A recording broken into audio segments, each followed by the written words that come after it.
Hello, my little kids. Welcome to Learn with Suvarna. Hope you all are fine and happy.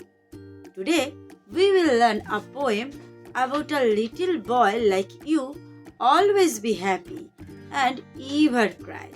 And the poem is A Happy Child from the course book English Central, Book 1.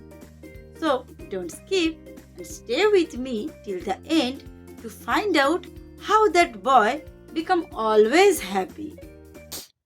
বাচ্চারা আজকে পড়ব chapter 17 a happy child. একটা হাসি খুশি বাচ্চা বা একটা সুখী বাচ্চা। Look at the pictures given below. নিচে দেওয়া এই ছবিগুলোকে দেখো। Tick all the things that make you happy. আর এখানে সেই জিনিসগুলোর পাশে টিক দেবে যে জিনিসগুলো তোমাকে হ্যাপি করে। Why do this things make you happy? আর সেই জিনিসগুলো তোমাকে কেন হ্যাপি করে? Share your answer with the class. আর ক্লাসে তোমার এই অ্যান্সারগুলো শেয়ার করো। আর অবশ্যই আমাকেও কমেন্টে জানিও কোন জিনিসটা তোমাকে বেশি খুশি করে আর কেন। চলো এবার পোয়েমটা পড়া যাক। My house is red, a little house. আমার বাড়িটা লাল, একটা ছোট্ট বাড়ি। A happy child am I. আমি একটা সুখী বাচ্চা। I love and play the life long day. আমি সারাদিন হাসি খেলি। I hardly ever Cry. আমি কখনো সখনো কান্না করি। হার্ডলি এভার ক্রাই কেন বলেছে? কখনো সখনো কান্না করি মানে আমি প্রায় কাঁদি না বললেই চলে, তাই আমি কখনো সখনো কান্না করি। I have a tree, a green tree. আমার একটা গাছ আছে, একটা সবুজ গাছ। To shade me from the sun, যেটি আমাকে সূর্যের আলো থেকে ছায়া দেয়।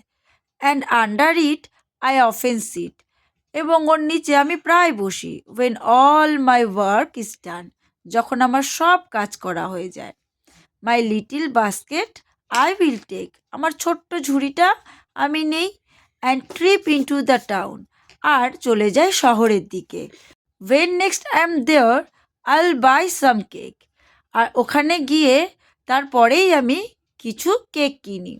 And spend my bright half crown, আর আমি আমার সেই চকচকে হাফ ক্রাউনটা খরচ করে ফেলি। এই পোয়েমটা কে লিখেছে? Katie greenway. কেটি গ্রিনওয়ে এই পোয়েমটা লিখেছেন। So kids, do you got it? That how every little things can make us happy. We should find our happiness in every little things that we belonged, like that little boy. If you like the poem, you can share it with your friends. See you soon with another lesson. Till then, bye bye. Take care and keep smiling.